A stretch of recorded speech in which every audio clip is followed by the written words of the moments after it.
forget. Won't you listen to reason? Will you open your eyes? It's a wonder what you'll find with an open mind. You may be surprised. Yeah, gotta get away from this illusion for the sake of the world. This delusion, it's gotta go. Yeah.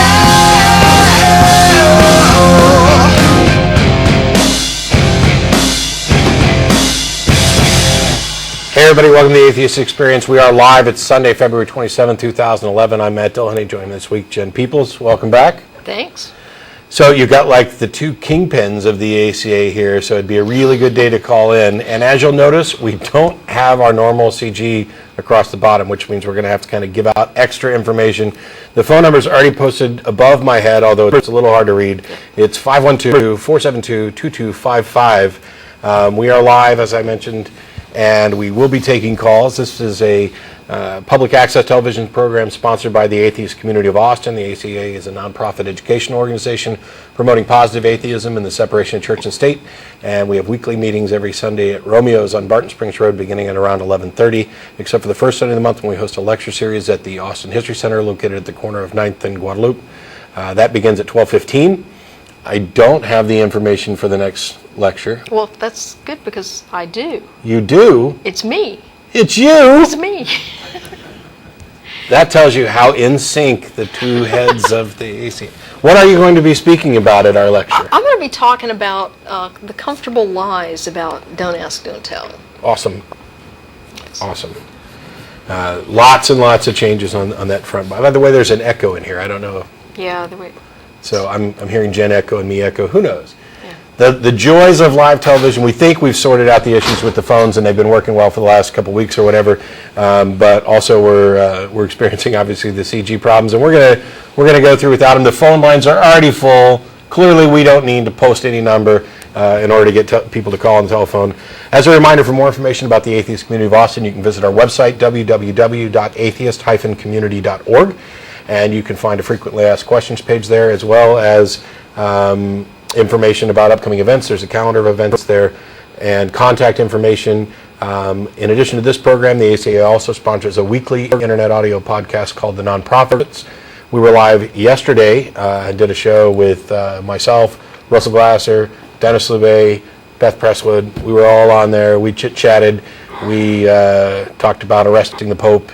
We talked about some of the administration's latest legal rulings and some anti-gay rulings, some anti-reproductive rights rulings and bills that are being proposed around, and also a little bit about the Atheists of Florida group and the problems that they've been having with their absolutely crazy city council down there. So stop by the website, nonprofitsradio.com. That's PROPHETS, and you can download last week's episode along with the previous episodes. Nonprofits will not be having a program next week or the following week. They'll be back live March 19th. I've got conflicting things, including a wedding out of town. So that type of stuff happens from time to time. The number's up on the screen, and if you don't get through on the telephone today or you don't want to, you can email tv@atheist-community.org. That goes to myself, most of the co-hosts and people behind the scenes. We can't possibly answer all of the email that we get, but we do appreciate it. We do read it. And if you want to make sure that it gets through the spam filter, the best thing you can do is put AETV or NPR for Nonprofits Radio in the subject line, and I already have filters that will make sure that those get put to the top of my inbox. So that's all I've got. Okay. What have you got? Well, I pulled up this article from CNN because it's kind of an interesting story here. There's a church leader in Kenya. Her name is Patricia Savo, maybe that's how you pronounce it. And she's currently an ordained minister now, but she didn't start out that way, I guess. But her religious beliefs taught her that HIV was a curse from God, and in her mind, it was a moral issue. Right. It was something that happened to people who were disobedient. And so she operated with that in mind, and she'd always told other people that God would heal them if they prayed and asked and did penance for their sins. And that seemed to work out well for her until one day she woke up and realized that she was covered in a shingles rash. Shingles, as some of you may know, is basically chicken pox that gets reactivated in your body when something goes wrong with your immune system. And so she went in, had herself tested, and sure enough, she was HIV positive. So after that, she started to experience the kind of treatment that she had advocated against people who had HIV, and realized that her 4 years of praying were not causing her to seroconvert to negative. So after that, she's actually doing good now. She founded a center to care for people with HIV, and now it's sort of evolved into a place to care for the children of AIDS victims. So after a child is orphaned due to AIDS, they continue to care for the children there. And she's since been ordained as a minister. And I guess the reason I wanted to bring this up is that her previous views on HIV and why it happened to people were based on her religious beliefs. And so it's yet another example where someone's religious beliefs has robbed them of their ability to feel empathy for someone else. So the only way she could understand what it was like to be a victim of HIV was to get HIV herself, and that makes this a double tragedy. First of all, it's always tragic when someone has to experience HIV, but to have caused so much harm, to spread that sort of thing in a community that's already significantly burdened from this, makes this a double tragedy. So, yeah, she's doing good now, but she's basically doing what she can to clean up the mess that she helped create. Yeah. It's directly attributable to her religious beliefs.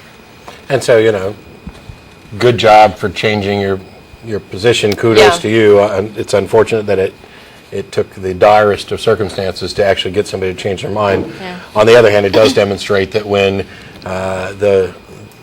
the evidence and the harsh nature of reality come head-to-head in strong conflict with somebody's religious beliefs, there are occasions where reality will win out for that individual. Yeah. And we've seen it many times before, and it's one of the reasons that we do what we do here is in the hopes that other, as I mentioned before, there are a lot of well-meaning individuals who are just misguided, who have had their entire ability to think clearly about not only what some of us would consider trivial aspects of reality, but also about morality and other things. They've had their mind so absolutely poisoned by these religious and superstitious kind of indoctrinations, or that it just cripples them, and it's kind of sad. So it's one of the reasons that we end up doing what we're doing. A couple of other quick announcements to get out of the way, and then we'll go ahead and start taking calls. The American Atheist National Convention is happening in Des Moines, Iowa, April 21st through 24th. I will be on the speaker list, and I spoke to Dave Silverman, the president of American Atheists, the other day. I think I'm up Sunday afternoon, so anybody who's planning on leaving early, just go ahead and stay. It'll be fun. We'll make some fun out of it. And the hotel that the convention is taking place at is currently sold out, but they booked a special rate at the Marriott, which is about 4 or 5 blocks away. It's walking distance. There's going to be some transportation, and I believe, if I'm remembering correctly, that Dave's actually planning on calling into this show next week to talk a little bit more about the convention and what's going on. And so we look forward to having him call in and talk to us. Unfortunately, he can't be here in person, or we'd do that.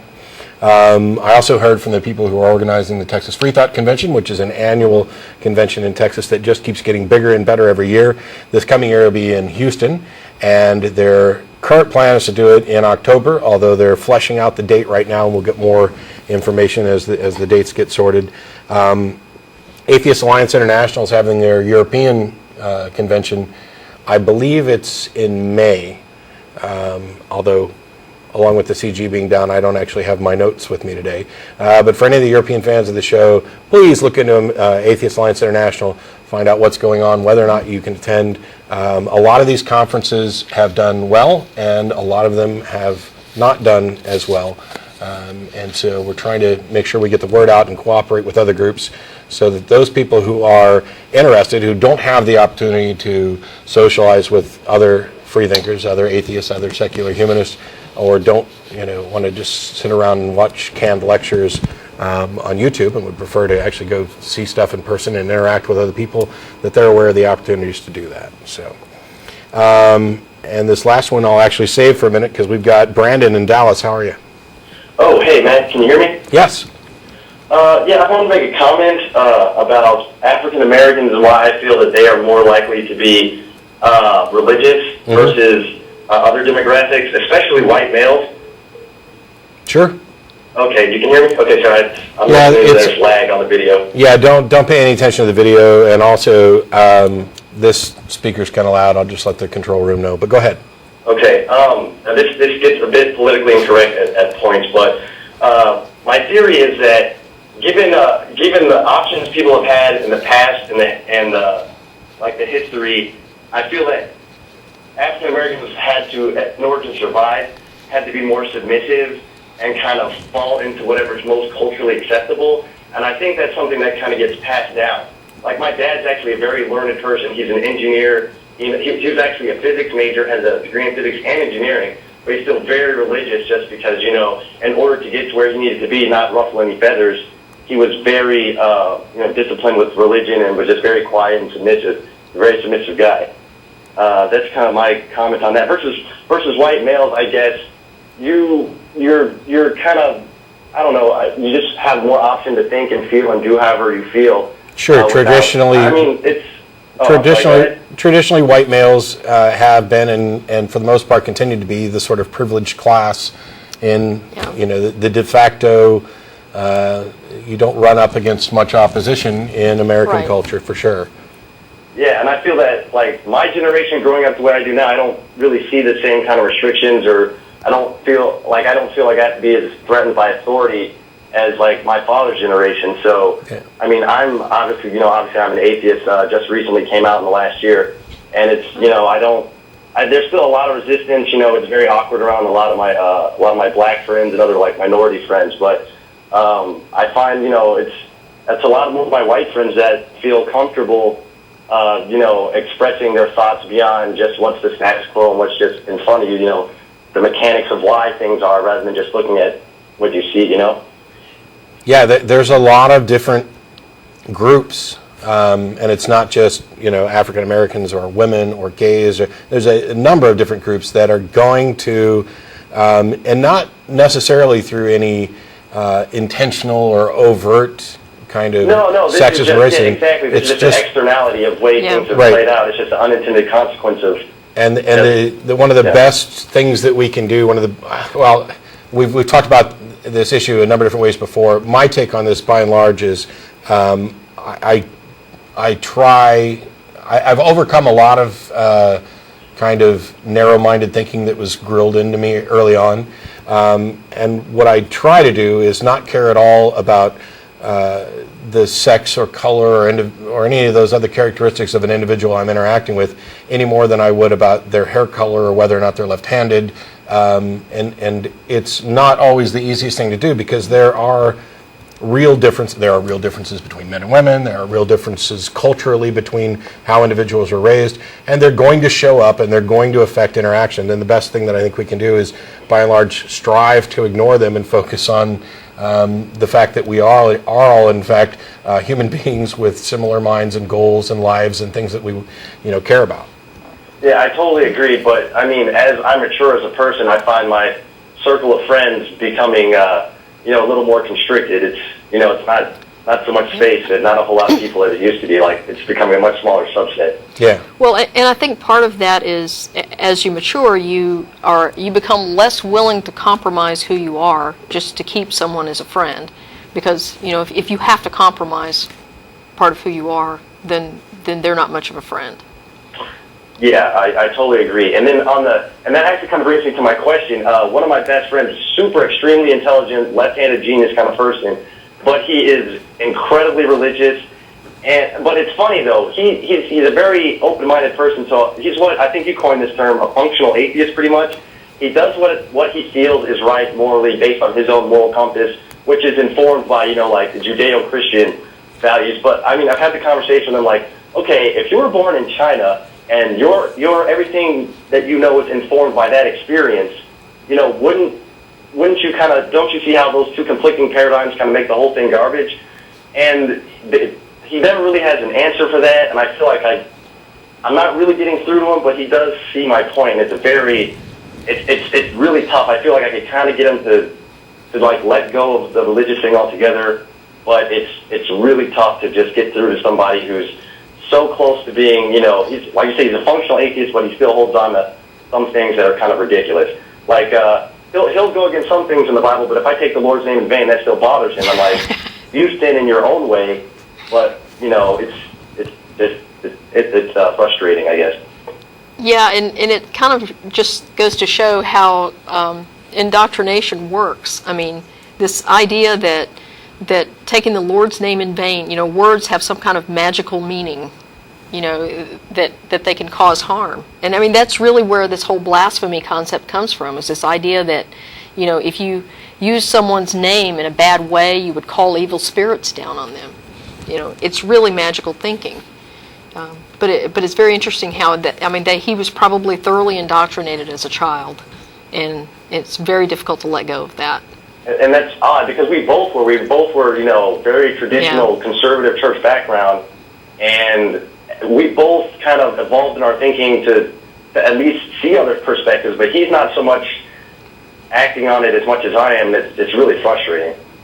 Yeah. But I don't want to take too much more time. I know you got a lot of callers, but no, I'm glad you guys are doing your show, and it's good to get this off my chest and kind of talk to somebody about it. Well, and I'm glad you called because we actually got an email this week from an atheist, a black atheist, who was a little offended by one of our video clips because I guess since we had someone call the show probably a year and a half ago asking about black atheists, and this periodically comes up.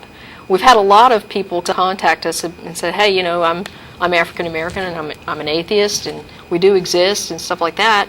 But this guy was kind of offended, and he was saying, why did you ask the question, why are black people so religious? And I don't actually think we've ever asked that question on the show. Well, I think other people have. Yeah, there was an accusation that we had gone under the assumption that the African American community tends to be more religious than other. Nobody's sitting with the data in front of them, but as an African American, I would kind of agree with that statement. Not that necessarily validates it, but from my experience, being an African American, yes, we are more religious as a population than most. So yeah, and my big kind of quandary about the whole issue is that I can't possibly put myself in their shoes and in their mind to the extent that would really be necessary. But it seems to me that if you compared the average white male with the average African American male, one of them clearly has less reason to have any interest at all in Christianity. Yeah. And it's kind of a bit of a puzzle. But from your perspective, you have a more broader view. Sure. From someone who's African American. They're like, well, yes, they see the same history, but it's through a much different context. They see it as a delivery from slavery. They don't look further back at, well, you were kind of brought into this mess and then delivered from it. Yeah. Well, and some people can say, oh, it's a blessing. You can almost feel privileged that, well, look at West Africa now. It's not as good as being in America now. So yeah, there's a couple generations of just people's entire lives being just, horrible. Yeah, there's some kind of tap dancing going on. Short-sighted. Yeah, because a lot of things that really suck about West Africa are directly related to the number of missionaries that have gone there and dabbled in people's culture and promoted superstition over reason. And that's not to discount the good things that people have done with providing medical care and Oh, feeding yeah, people well, and stuff the like that. evangelicals hear that. But you know, Yeah. it comes at a cost. So Yeah. there's one other thing I wanted to get to before we let you go, and that was there was a note on here that you were asking about. You're in Dallas, and you were asking for suggestions on finding other atheists to socialize with. Yeah, and I was kind of wondering, when you guys do get together, what's the, I just don't know, like, I don't want to just sit around and just kind of talk about, I feel this, I feel like that. You know, it's kind of like, Yeah. I don't want to go to like a church type thing. I don't know. I'm just kind of wondering Well, if that. Then there are a couple of atheist groups in the Dallas area, including the North Texas Church of Free Thought, which is more of a church-type environment. It's kind of like a Freethinkers, Unitarian, Universalist church, where they're building a community, focusing on families in a real way, rather than what Focus on the Family does. But there's a number of groups up in the Dallas area, and I'm sure that any number of them would love to have you contact them. The thing is, what goes on at these atheist meetings? Yeah. Well, for example, we have happy hours on Thursday, and what gets talked about on any given Thursday is entirely dependent on who shows up. There may be quite a few people sitting around bashing religions. There may be some people discussing the religion or atheism or skepticism at a sort of higher level of discussion.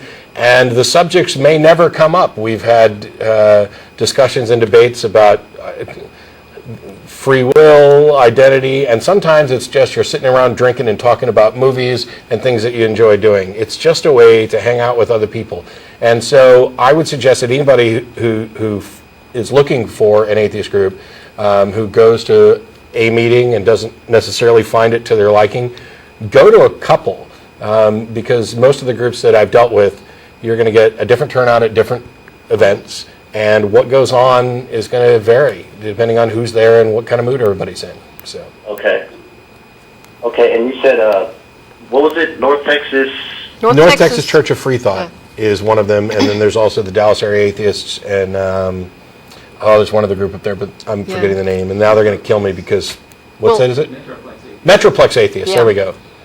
Thank you. And you should probably check Meetup also, because a lot of these groups, smaller groups, will post on on Meetup, and that's the only place you'll find them. But yeah, and like Matt said, kind of shop around, go to several meetings before you make up your mind about a group, because one of the things about the ACA is that we have a broad range of activities that we offer to people, and we're not trying to be all things to all people. So if you come to some ACA meetings and it's not for you, and you prefer one of the other atheist or secular groups in the Austin area, we're very happy that we have those available. Sure. Because we understand that not everyone's going to like the same thing. Yeah, there's a bunch of them, including the UU Church, the Ethical Society of Austin. But even within the ACA, there are different people and different activities, for example, at the lecture than there are at the happy hour, which is different from the dinner after the show, which is different from Godless Gamers, which is taking place tomorrow night at my place, where basically we sit around and play board games and stuff. And No, I might have to come check you guys out. My brother's actually a student at UT, so I might come down there and stay with him for a weekend and maybe come meet up with you guys. Come on sounds down. like a plan. And on that note, Brandon, I got to let you go because we got a shorter show and the lines are all full, but I appreciate the call. Okay, yeah, thanks a lot, guys. All right, Thanks. Bye. We've got, is it Clayton in Sicily? Yeah, that's me. Hey, how are you? Good, how are you? Pretty well. Yeah. I'm calling in because I have a theory on the existence of our universe and the existence of God.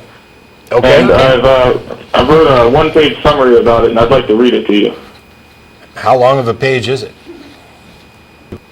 It's a very short page. Go for it. Okay. Before there was anything in our universe, there was nothing. But how could something come to exist from nothing? Nothing must be something, right? Not in my theory. My theory is that there is always an infinite amount of nothing outside of something, and that something is continually produced wherever there is nothing. What that something is the conscience of an unborn universe, and these consciences are also continually being produced. Our universe was at one time one of those unborn universes, but something happened. Just as it does for all unborn universes, its conscience began to think. But what would the conscience of nothing think about?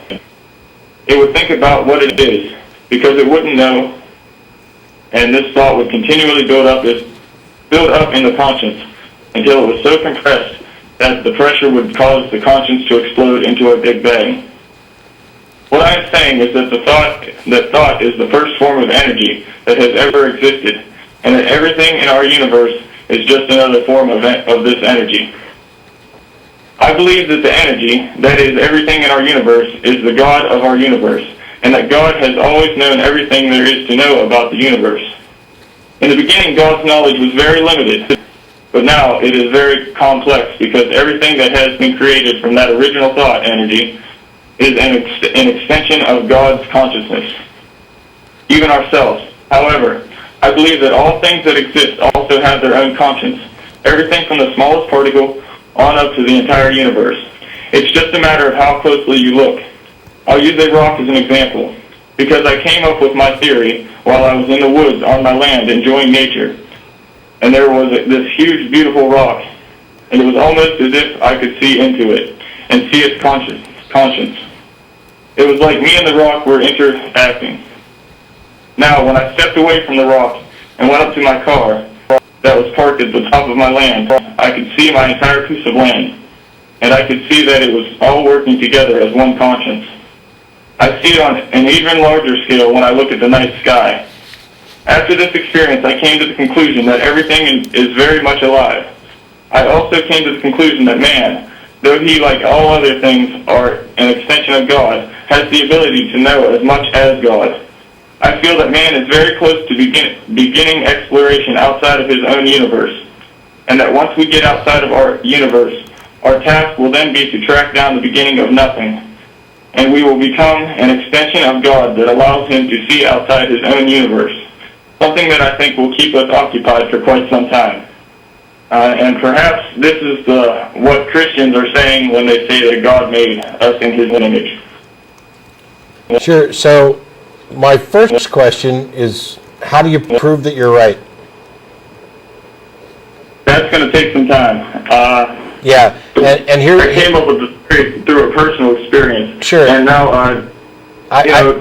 one of the common things that's accepted by modern physicists is that nothing must be something. That's something I've learned since I had the experience. Sure. And, so go ahead. Yeah. So the biggest problems I have are that essentially you had some experience and you reached a conclusion based on this.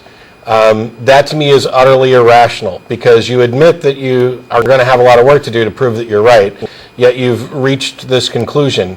And I prefer to reach conclusions after there's sufficient evidence to actually support them. So the fact that something seems right or seems interesting or maybe a neat idea or a neat way of looking at something has absolutely no impact on whether or not I'm going to accept it. It's the evidence that determines whether or not I should believe that. So this idea that rocks are conscious, first of all, not only do we not have any evidence that I'm aware of that this is true, but we have considerable evidence that it isn't. You seem to be redefining consciousness as well as a number of different things. And I have a question here, because you kept saying conscience. So did you mean to say conscience or consciousness? Because those are they have two different meanings. So which one are you? The conscience of an unborn universe. Conscience.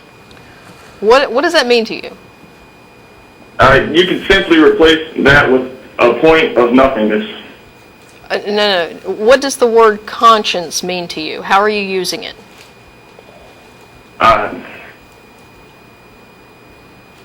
Conscience is the thing that allows things to exist. It's whatever it was that produced the energy that causes all matter to exist. Sure. Okay, that's a novel definition. Yeah, you're just conscience. kind of misusing terms in a really circular way. You're trying to solve a mystery with a mystery, and that doesn't ever work. And so when the terms are ill-defined or misused, and when you have no evidence for it, then all I can say is, it's indistinguishable from any other neat science fiction, except that I don't particularly think that your idea, no offense, is as good as some science fiction I've read. Because, not only is there no compelling reason to think that rocks are conscious or that everything is conscious, there's good reason to think that they're not. So yeah, you've got a lot of work to do before you get to the point where anybody, including you, should be accepting this as anything other than a, hey, wouldn't it be neat if? And these types of things are common. I mean, you go watch, what was it, Animal House, where after they smoked a bunch of weed, they talked about, what if our universe is just one, Yeah. and other things. Those types of things, the neat ideas happen all the time. And sure, I encourage neat ideas and investigation and exploration all you want, but just try to keep in mind that the time to believe something is after there's actually evidence for it, and not just because it's a novel idea that you came up with. But I appreciate the call. Yeah, precisely. That's exactly what I'm saying. Is that it is just a theory. Well, it's not even That's a what I'm theory. saying about if I ever do prove this theory. It's not even a theory. It's not a theory. I mean, in the colloquial sense, I guess you could abuse the term that way, but we're reluctant to do that because a theory is the graduation point in science. It's the highest thing that an idea can aspire to be, if an idea could aspire. But it is, a theory is a hypothesis that has been tested, that has gone through peer review, that has been reproved, that has been falsified or attempted falsification, things like that. So I'm reluctant to let people get away with using the word theory to describe anything that that falls short of that. And what you're talking about isn't a theory. It's barely a hypothesis. It's more like a neat idea. And you need to graduate up those steps before this thing is plausible. But I plan to do that. I'm Well, only 21. Yep. I'm stuck in the Navy for the next 3 years, and then I'll be studying physics and every dang thing I can. First of all, I'd recommend you go watch a video from Lawrence Krauss called A Universe from Nothing. I think it'd be right up your alley and could start you on a path towards kind of educating yourself on the subjects that you're going to need to investigate. So best of luck with that, Clayton. I appreciate the call. Bye-bye. All right. Wow, that one's in a different color. Let's take it. Daniel, how are you? I'm good. How are you? I'm good. Thanks for calling back. You called after the show to talk about something. Yeah. And I wanted you to go ahead and call back in. So tell us what you got going on. Well, I wanted to tell you guys about a site that I run. It's called talkatheist.org. And it's similar to a service provided by the Mormon Church, where you submit your name and a question, and you get to talk one-on-one, or in the case with the Mormon Church, two-on-one with a Mormon. But my website does the same thing, except for instead of talking with a Mormon, you're in fact talking with an atheist. Okay. Interesting. How do you go about settling the issue of that pretty much atheism is just one thing, and whatever any atheist believes outside of the question of the existence of God is up to the individual? I mean, It's not like we have any authority or governing body or dogma. I mean, are we rubber stamping atheists to be on the talk line, or is this just more some kind of informal counseling or something? Yes, actually, in fact, we get that a lot. And if you look at the website, there's a disclaimer on the front page that says, just because someone in the chat says one thing doesn't mean that all atheists believe that. You're just talking to one atheist, where, in fact, other atheists could, in fact, believe other things. It says that the beliefs of the person that you're talking to is not necessarily the beliefs of talkatheist.org or of atheists in general. Okay. How much, are people already making use of this, or are you just getting it off the ground now? Actually, the site is about 3 weeks old, I believe, and we've already received coverage from people like Hamanta from friendlyatheist.com, and other people have expressed interest, including Robden Bleicher from Explosum, who's advertised our site. So we're definitely hitting it off. Great. Well, let it go for a little while, and feel free to call back in. Let us know how it's going and what sort of response you're getting, and whether or not you've received feedback from people that have benefited from it and stuff like that. And I'll try to get a link up on Facebook or something for you. All right. Okay. Thank you. Thanks, Daniel. Appreciate it. All right. Thank you. Bye. Bye. By the way, if you do go to talkatheist.org, you will not be talking to me, and that's not because I have anything against it. It's because I just have way too much to do. So don't think that just because I'm encouraging people to give this a try that you're going to get to talk to me. John in Helsinki, how are you? Hi, I'm fine. I'm an American. I live in Helsinki, but I've lived here for 15 years. I'm an atheist. I've been an atheist all my life, but my adjusting hasn't been the religious kind. It's been the sort of political kind. Well, I don't know if it's political. It's just adjusting to life in Europe. So my wife is Finnish. But yeah, I just wanted to. So I hang out at atheist sites here in Europe. So like Richard Dawkins, I guess you know him, right? And Christopher Hitchens is quite popular here as well. Yeah.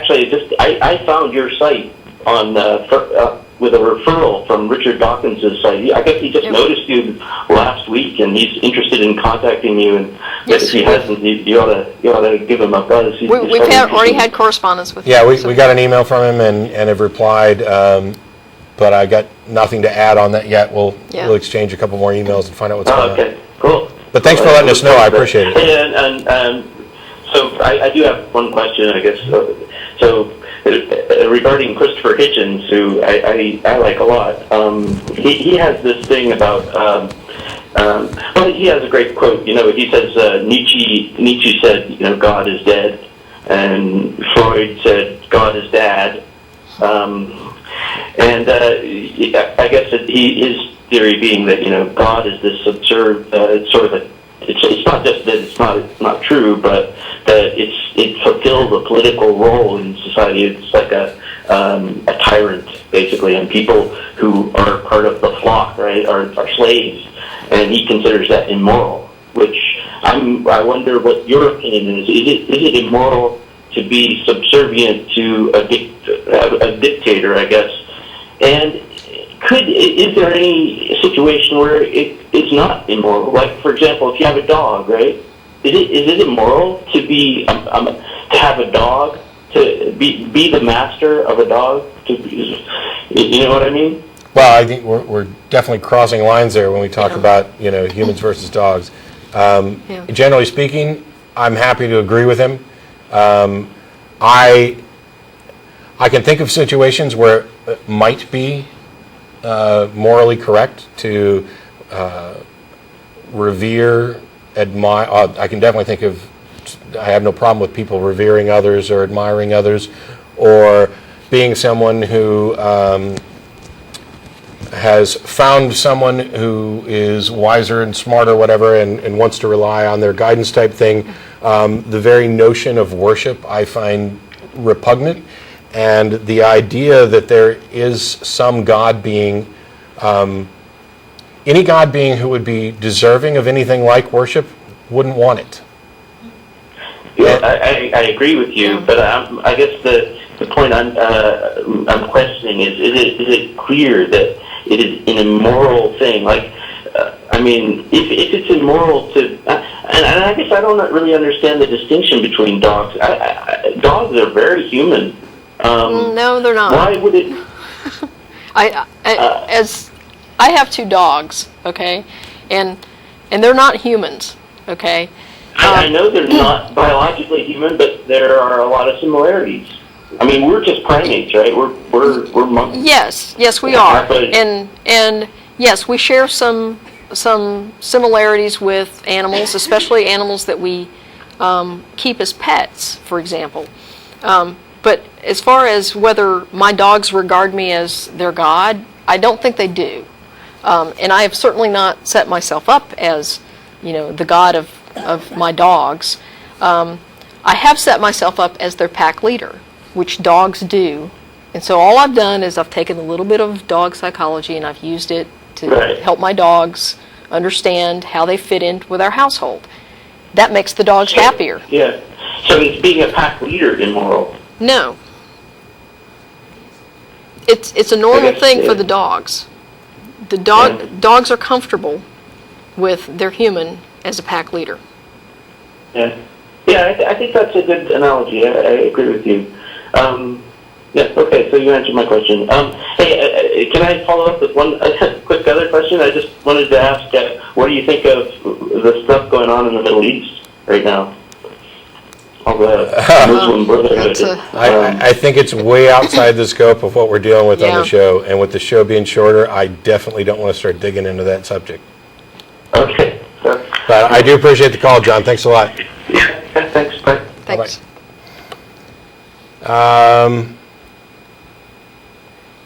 Wow. Oh, as a reminder, after the show's over, we're going to be going to dinner, something I didn't announce beforehand, at El Arroyo at 1624 West 5th Street, near the intersection of 5th and Campbell, just on the east side of Mopac. Hey, we can actually see the number up there better, so I'm not going to have to re-announce the number. We'll go with, I think we just lost somebody, but I'll try it. Is this John in Richmond? Hello, this is John in Richmond. Hey, John, how are you? Doing great. I just discovered you guys and watched it a couple times online here. Really enjoy your show. And what I wanted to speak specifically about is the concept of belief and how even we atheists still will sometimes try to think in terms of what we believe. And belief is all about deciding what you want the truth to be. That's not, John. That's not the definition of belief that I would use in any context. Belief. Well, the dictionary defines belief as something that you accept without evidence. No, it doesn't. Well, in any case, even if the dictionary did that, that's not what I'm talking about. Belief is simply accepting a proposition. You know, you can accept you can believe something for good reasons or bad reasons, and you can believe something to different degrees of certainty. You can be absolutely certain about very, very, very, very, very few things, and that's a separate discussion. But you can be very strongly believe something based on good evidence or bad evidence. You can kind of believe something based on good evidence and bad evidence. Belief isn't just accepting something without good evidence. That's faith. That's gullibility. My point would simply be that we all ought to try to understand that we would use words such as convinced. I'm convinced that, or after looking at the evidence, it seems to me, or et cetera, but belief, even if you're saying I believe in supply-side economics, or whatever it is that you believe in. Well, there's a difference between believe in and believe that. And I don't see any reason to cripple the vocabulary just because particular words happen to be prevalent in religious and woo communities. The fact of the matter... It's not crippling the vocabulary. As a matter of fact, I got this whole idea from Sam Harris's new book, The Moral Landscape, and he talks about it. This is not my own unique idea. I picked this up from him just recently, and I began to pay attention to the way people use the word believe or belief in conversation, and this is what you find, is that believe or belief, typically when it's used in conversation, means that you're trying to accept something that because it's what you want the truth to be. And I don't buy that at all, and having read Sam's book and agreed with it, I don't know where you got that out of the book, and I can't speak for Sam, but all I can say is that when I talk about belief, I'm simply talking about accepting some proposition as true in the simplest possible sense. And then from there you move on to determining whether or not you believe it for good reasons or not. All right, well, I enjoy your show. I appreciate it. I would urge you, though, after the show sometime, go to a couple of dictionaries and look up the word belief. Why would I care? Dictionaries describe usage. They don't define things authoritatively. And if I'm using a word in a way that is at least consistent with the usage of other people, then why would I mean, you're not even drawing a distinction between belief in and belief that. And a dictionary is going to have a number of different definitions listed for belief, and some of them are going to reference belief as the verb, and others are going to reference belief as a noun, and those are different things. A belief versus believe. And so, telling me to go look at a dictionary not going to have any impact on what my position is on the word. Well, in any case, while we were sitting here talking, I actually did look it up, and the prevailing definition of belief on the online dictionaries I looked at was the psychological state of being convinced that a proposition is true. But, and generally it includes words without evidence. No, No, it did not include that. Let's go look. I mean, you're gonna make a claim about what dictionaries are saying, and I already said I don't care, but let's just actually look it up right here. I'm at dictionary.com, and if I can get this thing to scroll down. Yeah, I just did a Google search on it. Number 1, something believed, an opinion or conviction. Number 2, confidence in the truth of the existence of something not immediately susceptible to rigorous proof. Well, that's the part I'm talking about. 3, right, sure. So a word has multiple usages, and you're saying that we should shy away from it because somebody else is using a different usage in a way that doesn't necessarily benefit us? I don't buy it. Okay, well, small point, and I enjoy your show, and I'll keep tuning into you, and I will avoid the use of the word belief or believe myself. And you can do that all you want, and I'm fully support your right to use whatever language you like. Right. Cool. Thanks a lot. All right, thanks. Wow. All right, let's try this. We got about 15 minutes left. Jeff in Atlanta, how are you? Oh, hey, this is Jesse in Atlanta. Sorry. Jeffy. Yeah, I should have Yeah. noticed that. I was Okay. trying to read too quick. Go ahead. Oh, it's all good. Hey, I've actually got a challenge for you and one for Jen as well, and I'll try to be brief. I've heard you say on the show before, Matt, that you sort of believe that slavery is always wrong, objectively. I don't- period. And this, I don't sort of believe that. Yeah. you do believe that. Yeah. I pretty much absolutely believe that owning another human being as property in violation of their desires is immoral. Yes, and I understand where you're coming from with that, and yet this relates to something else that Sam Harris said that got me thinking about the point. My view personally is, well, that the reason we have morality at all is sort of an emergent property that comes out of the fact that there's 6 billion people on this planet. Everybody has a different idea of what morality is. How can we determine, and Sam Harris would say this in a similar way, we can take science and determine subjective values. And I'd love to know what you say about that and how you defend that slavery could be sort of objectively wrong in that sense.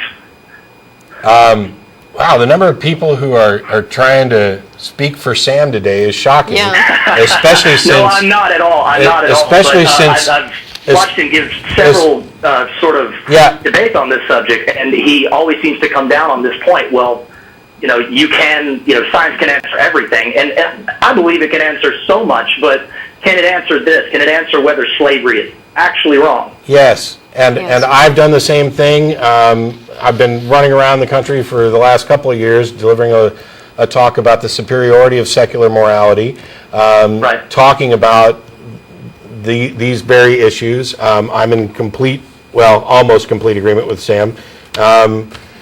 And the position is, I would disagree with your characterization of why we have morality. It's not an emergent property. I don't think I would call it that. I think it is constructed because there are human beings and interactions, and we recognize that actions have consequences, and we can evaluate those consequences.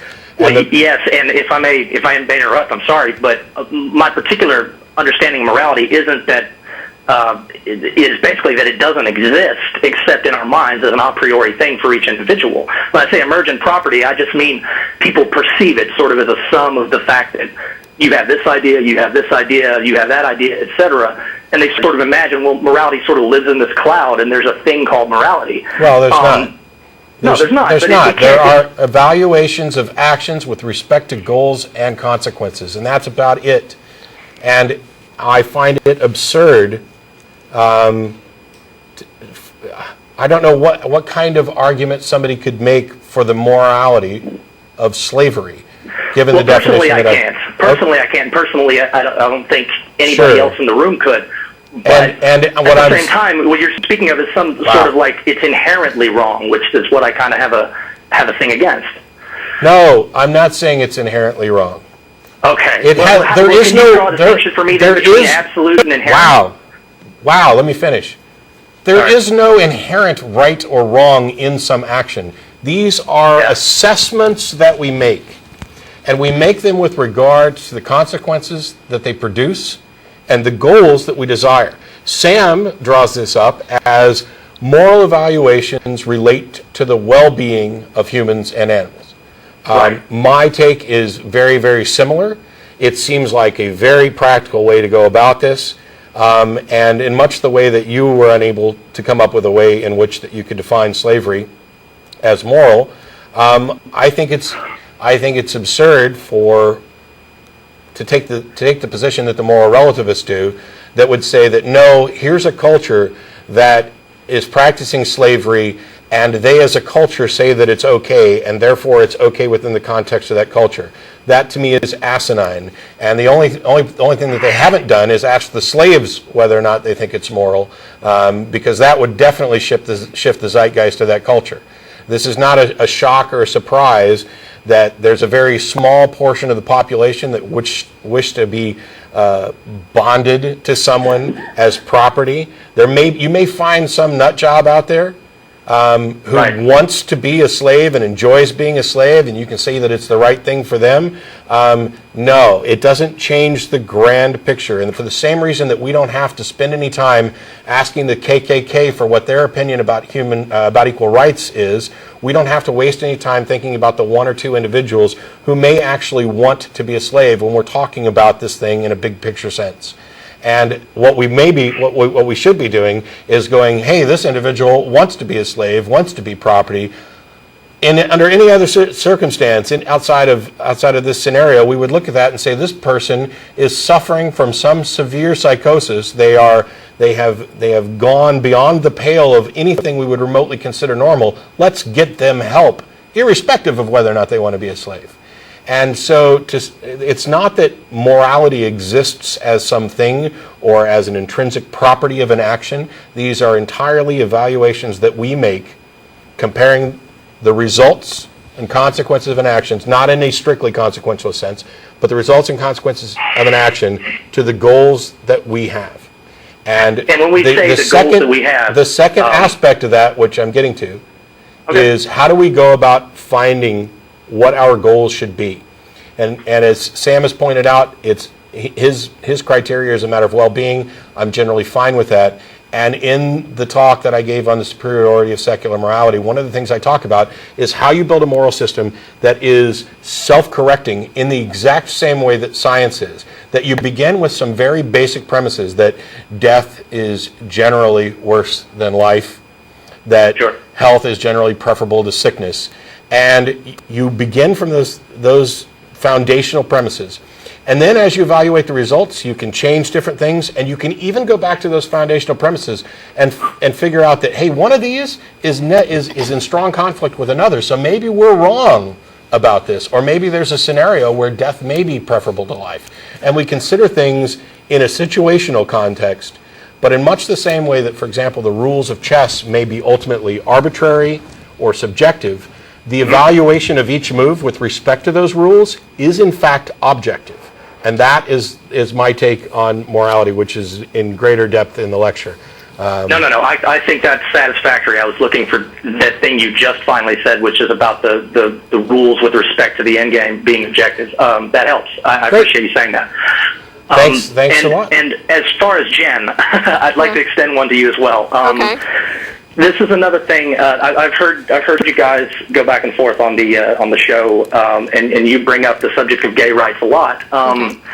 And once I was sort of in a debate with a guy over whether hate crimes should be more punishable than non-hate crimes, and I kind of thought to myself, well, personally, I would like to, if somebody beat the crap out of me, I'd kind of like for them to get the same punishment as if they beat the crap out of someone who's gay, and me being straight. And I thought, when we're talking about gay rights, is there any way that we can defend, sort of aligning gay rights with the atheist platform? And I know this is something that you've defended in the past to some degree, but I want to know perhaps whether or not that there's some constitutional issue with, or, you know, if you're defending the rights of a group where the Constitution sort of backs up the rights of an individual, and I champion that. I think that an individual should have rights under the Constitution. And even though I agree with everything you say about gay rights, what can we say, you know, or what can you say about why, why gay rights should need to be aligned with, you know, what atheists believe, and B, you know, if that's dangerous under any form of government sort of taking away rights from individuals and giving them to groups in any sense. Okay.